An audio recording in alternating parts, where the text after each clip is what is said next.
ओम नमः शिवाय। आइए आज हम सुनते हैं सावन के सोमवार की व्रत कथा। एक बहुत धनवान साहूकार था जिसके घर अन्न धन आदि किसी प्रकार की कोई कमी नहीं थी, परंतु उसको एक दुख था कि उसके कोई पुत्र नहीं था। वह इसी चिंता में रात दिन रहता था। वह पुत्र की कामना के लिए प्रति सोमवार को शिवजी का व्रत और पूजन किया करता था तथा सायंकाल को शिव मंदिर में जाकर शिवजी के श्री विग्रह के सामने दीपक जलाया करता था। उसके इस भक्ति भाव को देखकर एक समय श्री पार्वती जी ने शिवजी महाराज से कहा कि महाराज, यह साहूकार आपका अनन्य भक्त है और सदैव आपका व्रत और पूजन बड़ी श्रद्धा से करता है, इसकी मनोकामना पूर्ण करनी चाहिए। शिवजी ने कहा, हे पार्वती, यह संसार कर्म क्षेत्र है। जैसे किसान खेत में जैसा बीज बोता है वैसा ही फल काटता है, उसी तरह इस संसार में प्राणी जैसा कर्म करते हैं वैसा ही फल भोगते हैं। पार्वती जी ने अत्यंत आग्रह से कहा, महाराज, जब यह आपका अनन्य भक्त है और इसको अगर किसी प्रकार का दुख है तो उसको अवश्य दूर करना चाहिए, क्योंकि आप सदैव अपने भक्तों पर दयालु होते हैं और उनके दुखों को दूर करते हैं। यदि आप ऐसा नहीं करेंगे तो मनुष्यों का विश्वास भाव और श्रद्धा खत्म हो जाएगी। पार्वती जी का ऐसा आग्रह देख शिवजी महाराज कहने लगे, हे पार्वती, इसके कोई पुत्र नहीं है, इसी चिंता में यह अति दुखी रहता है। इसके भाग्य में पुत्र न होने पर भी मैं इसको पुत्र की प्राप्ति का वर देता हूँ, परंतु यह पुत्र केवल 12 वर्ष तक जीवित रहेगा। इसके पश्चात वह मृत्यु को प्राप्त हो जाएगा। इससे अधिक मैं और कुछ इसके लिए नहीं कर सकता। यह सब बातें साहूकार सुन रहा था। इससे उसको न कुछ प्रसन्नता हुई और न ही कुछ दुख हुआ। वह पहले जैसा ही शिवजी महाराज का व्रत और पूजन करता रहा। कुछ काल व्यतीत हो जाने पर साहूकार की स्त्री गर्भवती हुई और 10वें महीने उसके गर्भ से अति सुंदर पुत्र की प्राप्ति हुई। साहूकार के घर में बहुत खुशियां मनाई गई, परंतु साहूकार ने उसकी केवल 12 वर्ष की आयु जान कोई अधिक प्रसन्नता प्रकट नहीं की और न ही किसी को भेद ही बताया। जब वह बालक 11 वर्ष का हो गया तो उस बालक की माता ने उसके पिता से विवाह आदि के लिए कहा, तो वह साहूकार कहने लगा कि अभी मैं इसका विवाह नहीं करूँगा, अपने पुत्र को काशी जी पढ़ने के लिए भेजूँगा। फिर साहूकार ने अपने साले यानी बालक के मामा को बुलाकर उसको बहुत सा धन देकर कहा कि तुम इस बालक को काशी जी पढ़ने के लिए ले जाओ और रास्ते में जिस स्थान पर भी जाओ यज्ञ कराते और ब्राह्मणों को भोजन कराते जाना। वह दोनों मामा भांजे यज्ञ करते और ब्राह्मणों को भोजन कराते जा रहे थे। रास्ते में एक नगर पड़ा। उस नगर में राजा की कन्या का विवाह था और दूसरे राजा का लड़का जो विवाह कराने के लिए बारात लेकर आया था वह एक आंख से काना था। उसके पिता को इस बात की बड़ी चिंता थी कि कहीं वर को देख कन्या के माता पिता विवाह में किसी प्रकार की अड़चन पैदा न कर दे। इस कारण जब उसने अति सुंदर सेठ के लड़के को देखा तो उसने मन में विचार किया कि क्यों न दरवाजे के समय इस लड़के से वर का काम चलाया जाए। ऐसा विचार कर वर के पिता ने उस लड़के और मामा से बात की तो वह राजी हो गए। फिर उस लड़के को वर के कपड़े पहना तथा घोड़ी पर चढ़ा दरवाजे पर ले गए और सब कार्य प्रसन्नता से पूर्ण हो गया। फिर वर के पिता ने सोचा कि यदि विवाह कार्य भी इसी लड़के से करा लिया जाए तो क्या बुराई है।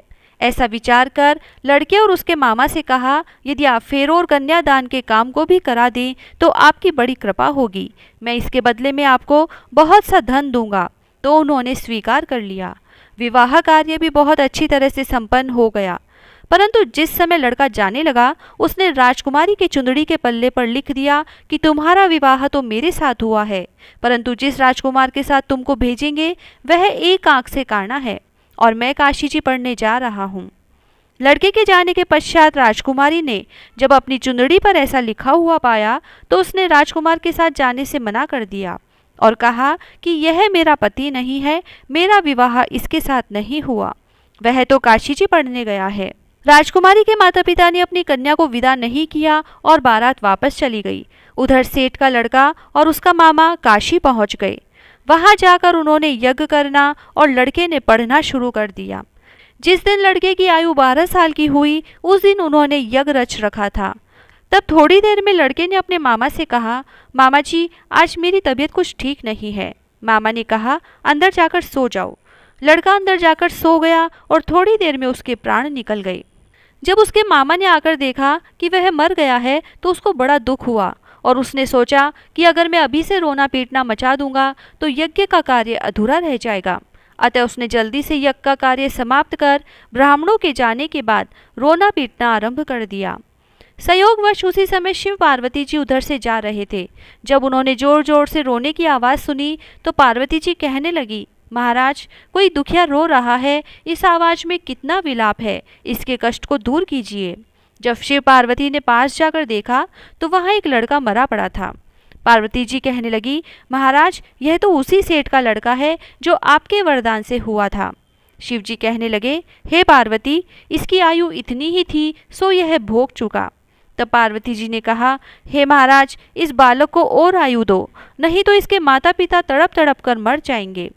पार्वती जी के बार बार आग्रह करने पर शिव जी ने उसको जीवन वरदान दिया और शिव जी महाराज की कृपा से लड़का जीवित हो गया और शिव पार्वती कैलाश चले गए। लड़के को वापस जिंदा देख मामा बड़ा खुश हुआ और वह लड़का और मामा उसी प्रकार यज्ञ करते हुए तथा ब्राह्मणों को भोजन कराते हुए अपने घर की ओर चल पड़े। रास्ते में उसी शहर में आए जहां उसका विवाह हुआ था। वहां पर आकर उन्होंने यज्ञ आरंभ कर दिया तो उस लड़के के ससुर ने उसको पहचान लिया और अपने महल में ले जाकर उसकी बड़ी खातिर की, साथ ही बहुत से दास दासियों सहित आदरपूर्वक लड़की और जमाई को विदा किया। जब वे अपने शहर के निकट आए तो मामा ने कहा, मैं पहले घर जाकर खबर कर आता हूँ।